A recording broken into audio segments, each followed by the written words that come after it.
Hello friends, you are most welcome in our channel Economics Tech. Today in this given lecture, we are going to discuss about the national income through income method, right? We are going to discuss about the national income through national income.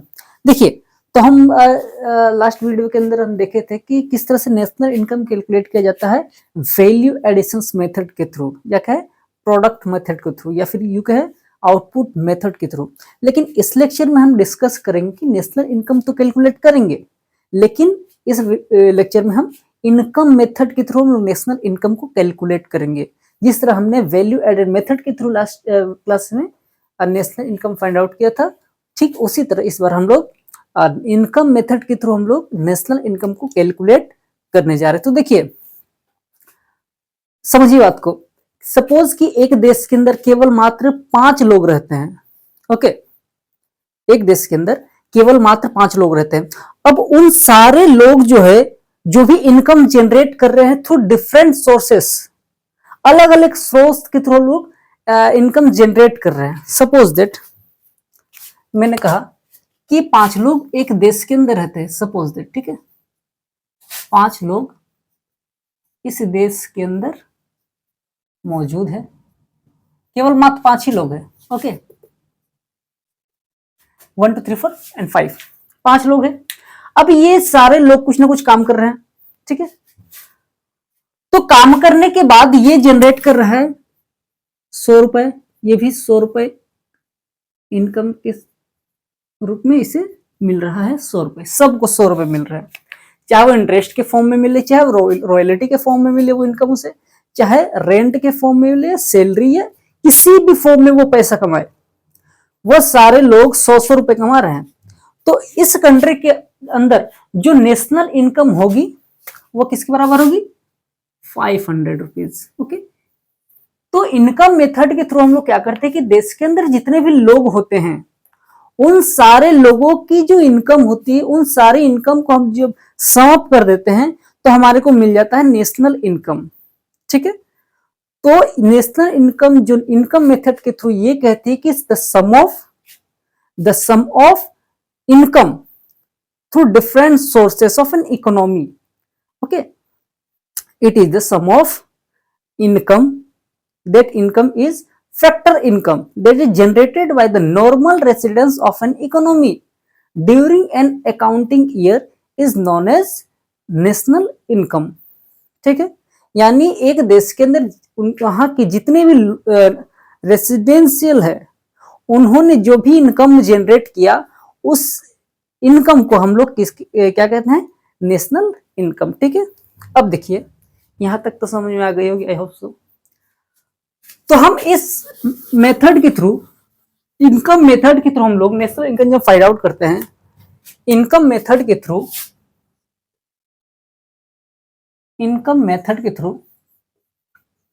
जब भी हम लोग national income find out करते हैं तो हमारे को find out करना होता है NDP at FC. Okay, NDP at FC, right. इस बात को आप नोट कर ले कि जब भी हम लोग नेशनल इनकम फाइंड आउट करें तो हमारे को फाइंड आउट करना होता है एनडीपी एट एफसी, ठीक है। NDP at FC means net domestic product at factor cost.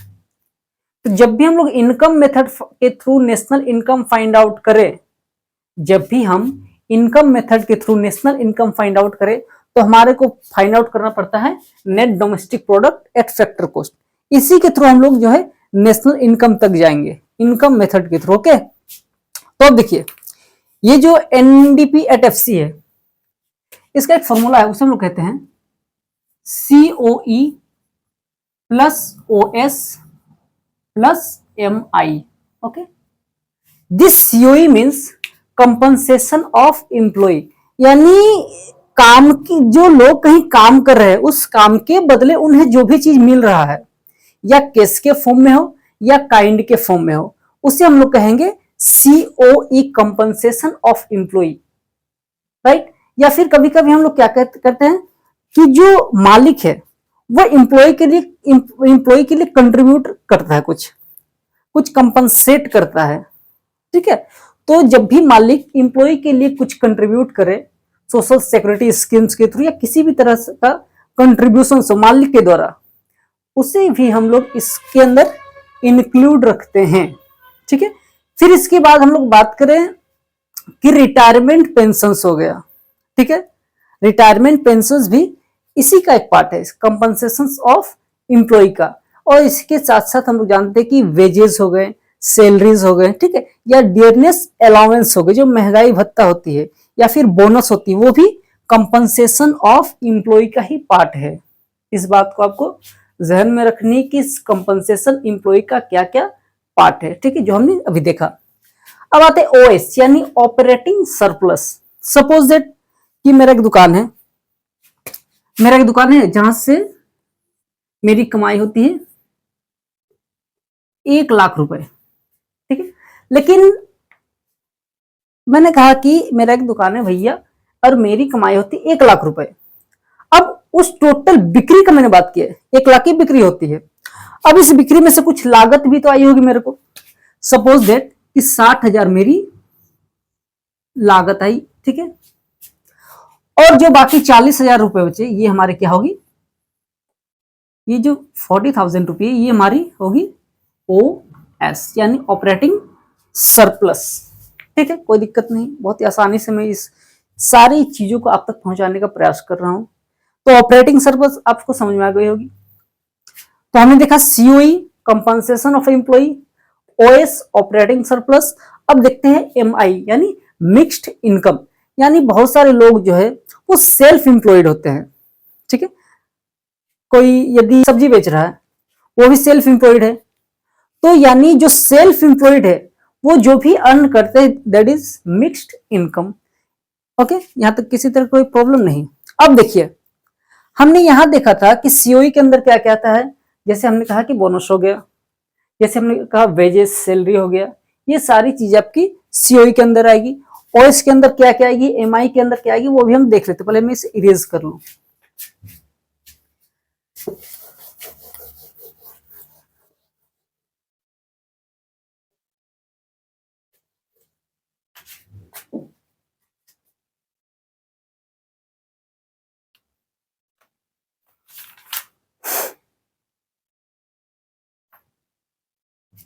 तो देखिए, जो हमारा सीओई है कंपनसेशन ऑफ एम्प्लॉय, पहले मैं यहां लिख दूं NDP at FC, NDP at FC equal to COE plus OS plus MI mixed income.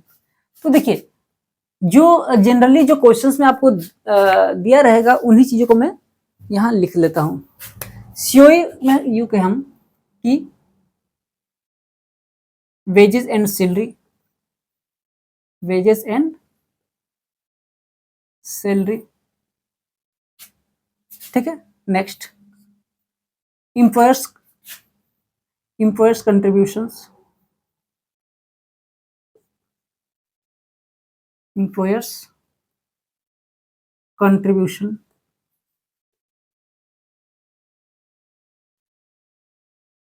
To social security scheme, social security scheme, security scheme. Okay, इसके बाद हम लोग थर्ड नंबर में देख लेते हैं रिटायरमेंट पेंशन।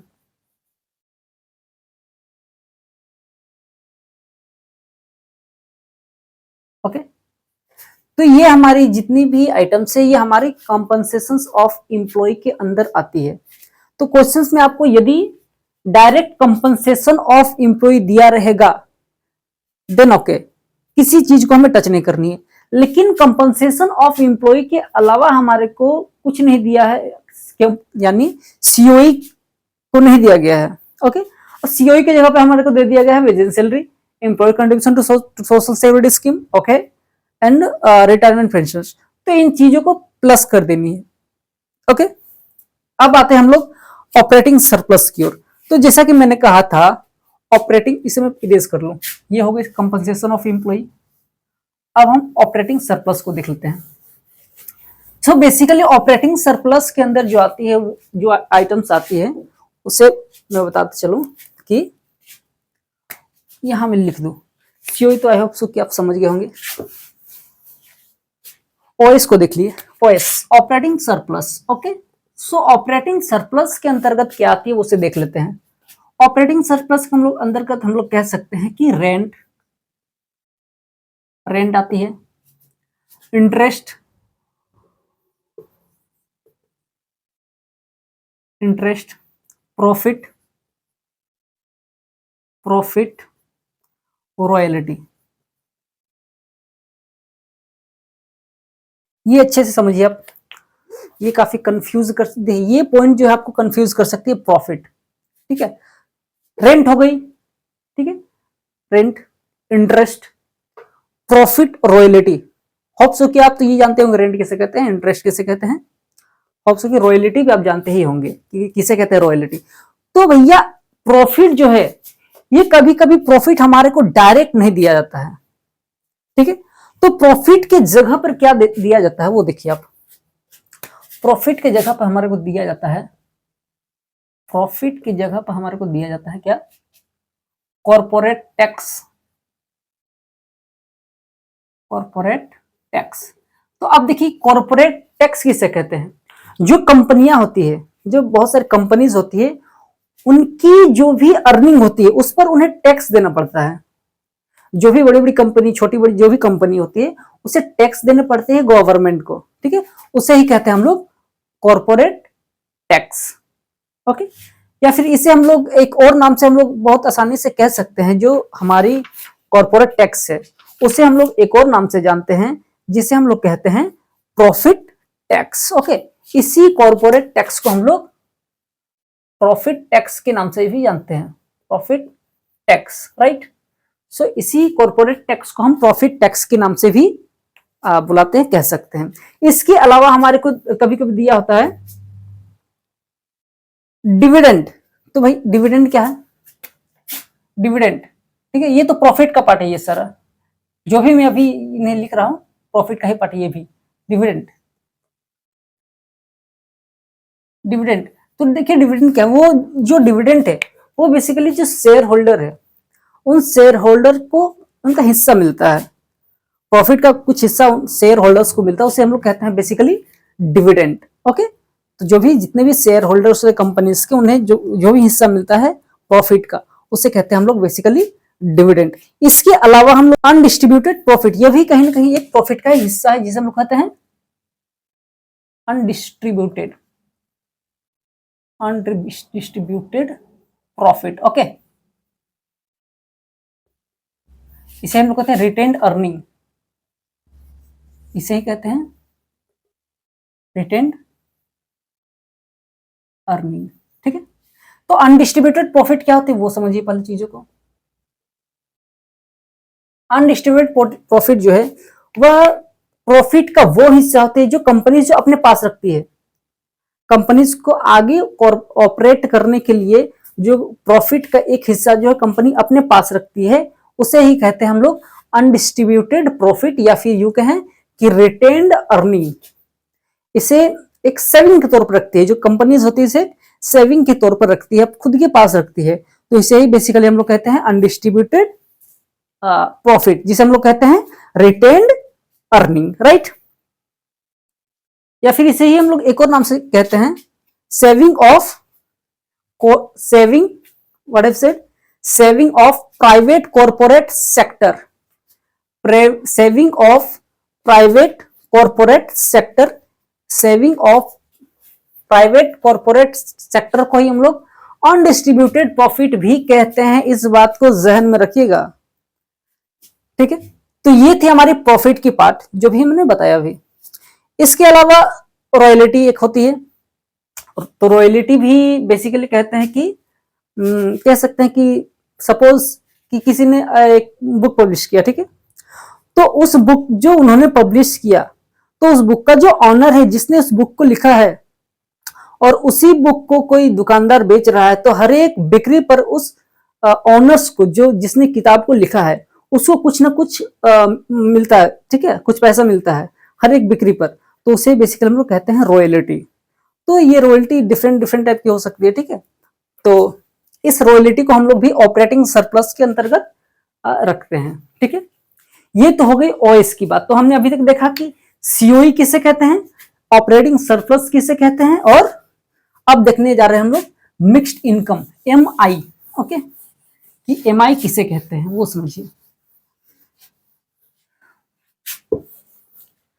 एम आई जो है मिक्स्ड इनकम है। ओके, तो मिक्स्ड इनकम हम किसे कहते हैं उसे समझ लेते हैं।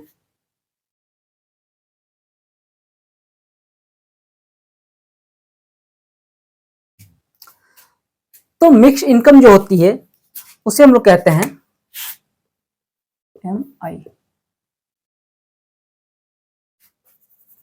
तो जो मिक्स्ड इनकम होती है एम आई, जो लोग खुद के लिए पैसे कमाते हैं, जो लोग किसी इंस्टीट्यूशंस में ना काम करके खुद से पैसा जनरेट करते हैं, जैसे कोई बार्बर हो गया, बाल काटता है बार्बर, ठीक है, वो भी खुद से पैसा जनरेट कर रहा है। ठीक है, कोई टीचर हो गया, ठीक है, वो भी खुद कहीं कंपनी किसी कहीं पर काम ना करके बल्कि खुद से पैसा जनरेट कर रहा है। ठीक है, तो ये जो भी लोग सेल्फ एम्प्लॉयड पर्सन होते हैं वो भी हमारे एम आई मिक्स्ड इनकम के अंतर्गत आते हैं। ठीक है, तो ये थी कंपोनेंट्स। ठीक है, कि भाई सीओई की कंपोनेंट्स क्या है, ऑपरेटिंग सरप्लस ओएस की कंपोनेंट क्या है, और मिक्स्ड इनकम की क्या कंपोनेंट है उसे हमने देख लिया। अब हम लोग जब इस चीज को आगे बढ़ाएंगे तो हमारे को मिलेगा न्यूमेरिकल्स। जब उन न्यूमेरिकल्स को हम लोग सॉल्व करेंगे तो हमारे जितनी भी डाउट्स है वो सारी डाउट क्लियर हो जाएगी। तो देखिए मेरे पास कुछ न्यूमेरिकल्स के क्वेश्चंस है, उसे हम देख लेते हैं।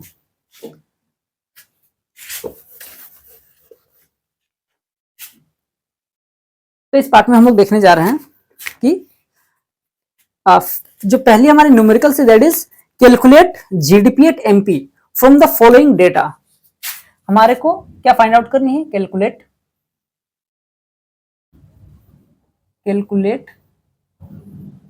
GDP at MP, GDP from the flowing data. Okay, तो जीडीपी एमपी हमारे को फाइंड आउट करनी है। So we have given some items. तो पहली हमारे पास जो आइटम दी गई हमारे को सीओई यानी कंपनसेशन ऑफ एम्प्लॉई, ये हमारे को दिया गया है कितना 1000। Okay, then rent interest profit, हमारे को एक और चीज दिया गया है वो है रेंट इंटरेस्ट एंड प्रॉफिट, ये हमारे को दिया गया है कितना 500।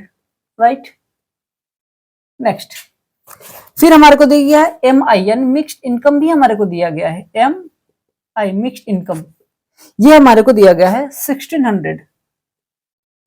Okay, then consumption of fixed capital. अब इस कंजम्पशन ऑफ फिक्स्ड कैपिटल को एक और नाम से हम जानते हैं जिसे हम लोग कहते हैं डेप्रिसिएशन। ओके, सो हमारे को consumption of fixed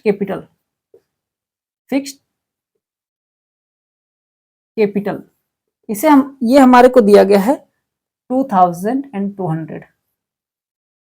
okay, then indirect tax दिया गया हमारे को,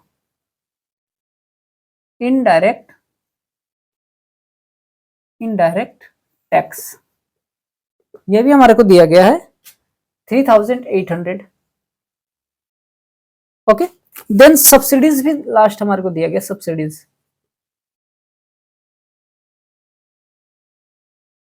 हमारे को दिया गया है 3300। ओके, 3300 हमारे को सब्सिडीज भी दिया गया है।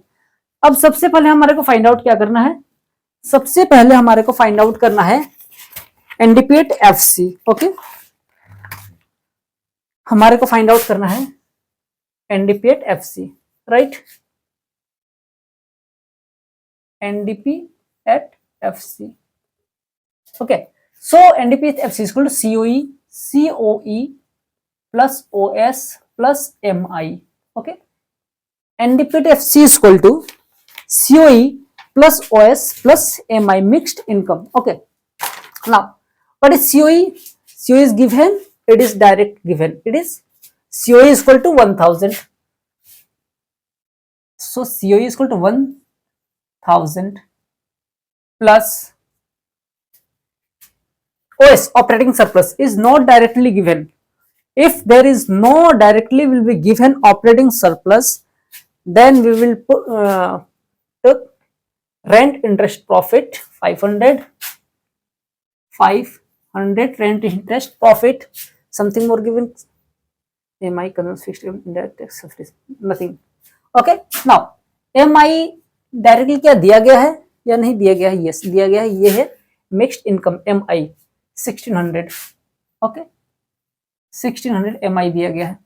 अब इसे जब हम ऐड कर लेते हैं तो हमारे को मिल जाएगा NDP at FC. Okay so यदि इसे हम लोग ये ऐड करें कितना हो जाएगा देखते हैं. 1000 2000 3100. Okay, this is our what NDP at FC.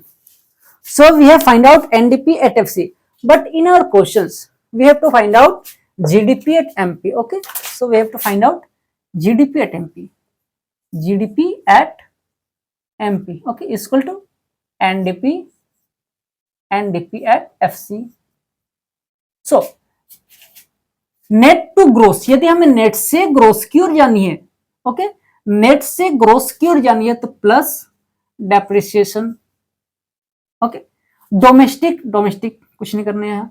Factor cost market price की ओर जाने तो प्लस NIT करते हैं हम, NIT. ओके नाउ NDP से we have find out 3100 plus depreciation क्या दिया गया है हमें, consumption of fixed capital is our depreciation जो कि 2200 है, 2200 है plus NIT net indirect tax. तो क्या नेट इनडायरेक्ट टैक्स दिया गया है? कहीं भी डायरेक्ट नहीं दिया गया है. तो हमने लास्ट क्लास में देखा था कि जब नेट इनडायरेक्ट टैक्स डायरेक्ट नहीं दिया रहेगा तब क्या करना है, तो हमें क्या करना है इनडायरेक्ट टैक्स माइनस सब्सिडीज जब हम लोग करेंगे तो हमारे को मिल जाएगा net indirect tax. Okay so we have given indirect tax, it is 3800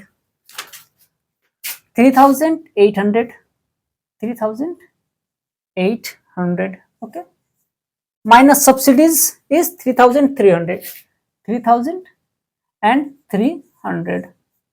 ठीक है. अब इसे यदि हम लोग कैलकुलेट करें तो हमें हमारा कितना मिल जाएगा, पहले जैसा है वैसा ही लिख लेते हैं, माइनस करेंगे 2200 plus 3800 minus 3300 is 500. Okay, now if we'll add it 3000 5000 5800, it is our final answer. 5800 is our final answer. So our what GDP at MP और GDP at MP is equal to 5800. यदि हमारे को questions में दिया रहेगा कि करोड़ में, तो हमारे को जो भी आंसर मिलेगा वो भी करोड़ में ही मिलेगा. सपोज इट कि हमारे को क्वेश्चंस दिया गया है करोड़ में ही दिया गया था. ओके तो हमारा जो आंसर निकला वो भी करोड़ में ही लिख रहा. ओके सो नेक्स्ट क्वेश्चंस की ओर बढ़ते हैं. तो एक और क्वेश्चन हमारे पास है, उसमें देखते हैं क्या फाइंड आउट करें. पहले मैं इसे इरेज कर लूं.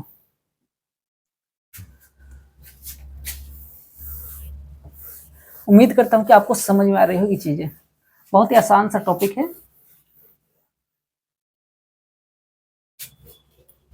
तो अब देखते हैं कि नेक्स्ट हमारे को क्या फाइंड आउट करना है. तो नेक्स्ट हमारे को फाइंड आउट करना है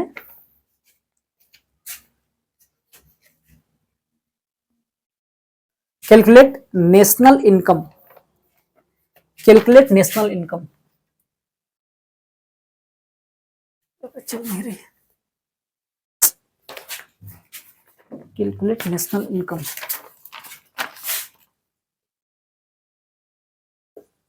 कैलकुलेट नेशनल इनकम. ओके तो हमारे को नेशनल इनकम फाइंड आउट करना है. जब भी हमारे को नेशनल इनकम फाइंड आउट करने के लिए बोला जाएगा तो याद रखिएगा NNP at FC find out करने के लिए बोला जा रहा है.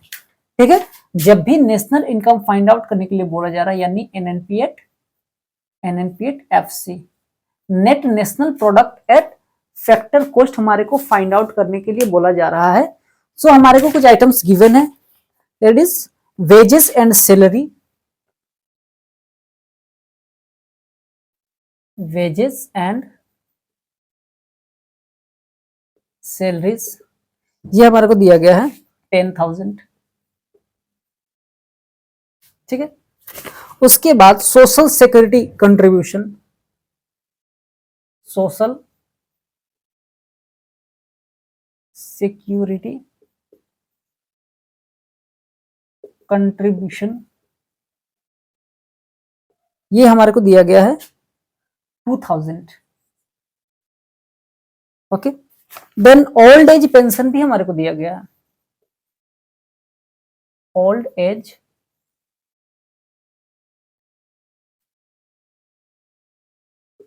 पेंशन भी दिया गया हमारे को, वह है 1000 का, ठीक है।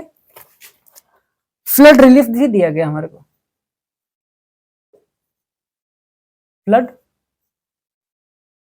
रिलीफ हमारे को दिया गया है, फ्लड रिलीफ जो हमारे को दिया गया है 1000 का, ओके। देन हमारे को दिया गया इंटरेस्ट इनकम, हमारे को इंटरेस्ट इनकम दिया गया है, इंटरेस्ट इनकम ये हमारे को दिया गया है 1000 का, ठीक है। 6 नंबर ये दिया गया है rent income, rent income, rent income है 3000, ठीक है। फिर interest paid by government, interest paid by government, ये हमारे को दिया गया है 200, ओके। 8 नंबर डिविडेंड,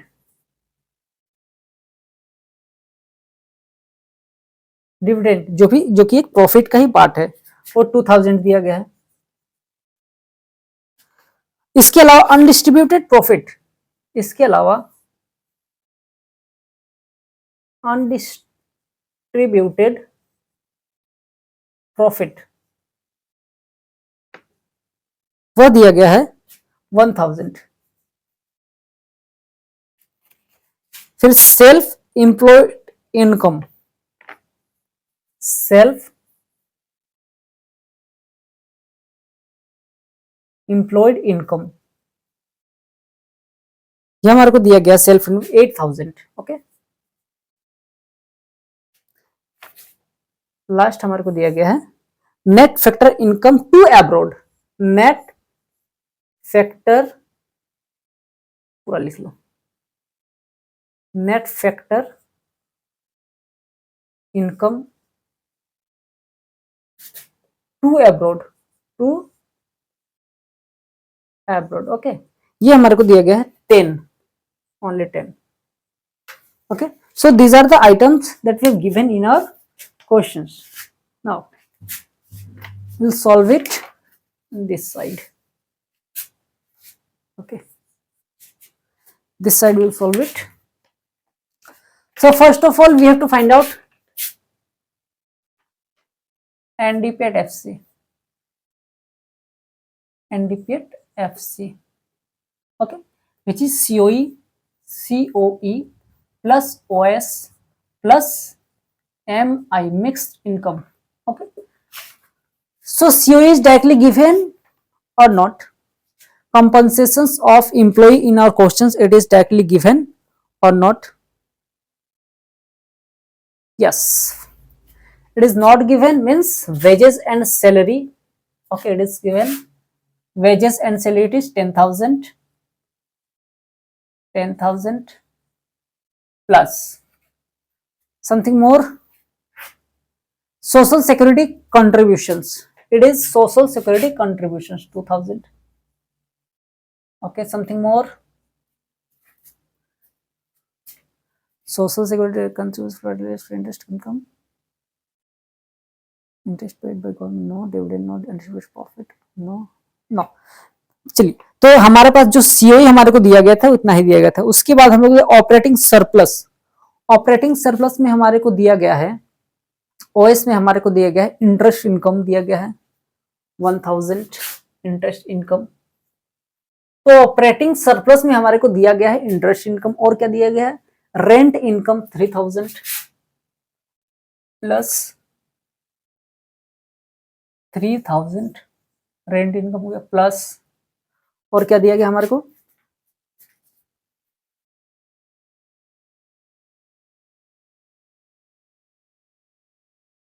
हाँ इसके अलावा इसके बाद हमारे को दिया गया है डिविडेंड, जो कि प्रॉफिट का ही एक पार्ट है। ठीक है, तो डिविडेंड हमारे को दिया गया 2000। ओके 2000, ठीक है, प्लस और क्या दिया गया हमारे देख लेते हैं हम, अनडिस्ट्रीब्यूटेड प्रॉफिट।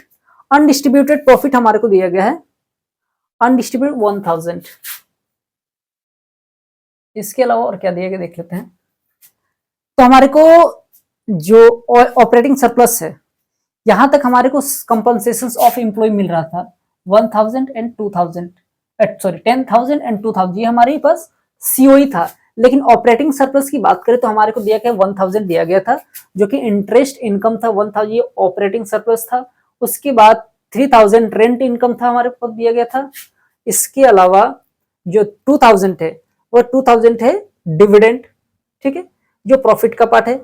उसके अलावा 1000 जो दिया गया था वो अनडिस्ट्रीब्यूटेड प्रॉफिट दिया गया था। इसके बाद यदि हम लोग बात करें मिक्स्ड इनकम, तो मिक्स्ड इनकम हमारे को कहीं भी नहीं दिया गया है। तो जब मिक्स्ड इनकम कहीं नहीं दिया रहेगा तो एक चीज ऐसा दिया है, देखिए यहाँ पर ये मिक्स्ड इनकम है, सेल्फ एम्प्लॉयड इनकम। ठीक है, सेल्फ एम्प्लॉयड इनकम ही हमारे यहाँ क्या मिक्स्ड इनकम, जो कितनी है 8000 प्लस 8000। ओके, ये 8000 है, वो है हमारी मिक्स्ड इनकम एमआई। अब यदि हम इसे प्लस कर ले तो देख लेते कितना आता है, 12,000, 13, 16, 17, 18, 19 and 27,000. So NDP at FC is equal to 27,000. Okay, this is our NDP at FC, but we have to find out what NI, national income, that is NNP at FC. So we'll find out NNP at FC, NNP at FC. Okay, so it is NDP at FC. We have calculated net to net nothing, domestic से national की और यदि हमें जानी है तो NFIA plus करनी है, NFIA, ठीक है, फिर फैक्टर को कुछ नहीं करनी है। तो 27,000 प्लस NFI हमारे पास कितनी देख लेते हैं, net factor income from abroad, net factor income to abroad. Okay, तो net factor income from abroad यदि यहां रहता तो हम सीधे प्लस कर देते, हालांकि प्लस का सिंबल देंगे, लेकिन हमारे को 2 दिया गया है तो ये हमारी क्या है, अनफेवरेबल, नेगेटिव है, तो यहां हम इसे माइनस करेंगे, इसे माइनस के साथ लेके चलेंगे, minus what 10, minus 10। So our final answer is 26,990. This is our final answer. So our NNP at FC is equal to NNP at FC, which is equal to 26,990. So it is our final answers. So we have seen कि हम लोग calculate कैसे करते हैं income method के through national income. तो ये सारी कुछ मेथड्स की जो प्रोसेस है कैलकुलेट करने की, उसे हमने देखा। अब जो नेक्स्ट हमारा जो वीडियो के है या फिर लेक्चर के हैं वह होगा न्यूमेरिकल्स। इसी मेथड्स के थ्रू हम लोग बहुत सारे न्यूमेरिकल्स को भी देखेंगे। जितना हम लोग न्यूमेरिकल्स कवर करेंगे उतना ही हमारी कॉन्सेप्ट क्लियर होती ही जाएगी। ओके, सो आज की इस वीडियो के अंदर बस इतना ही। फिर किसी लेक्चर के माध्यम से आपके साथ मुलाकात होगी, तब तक के लिए धन्यवाद, थैंक यू, शुक्रिया।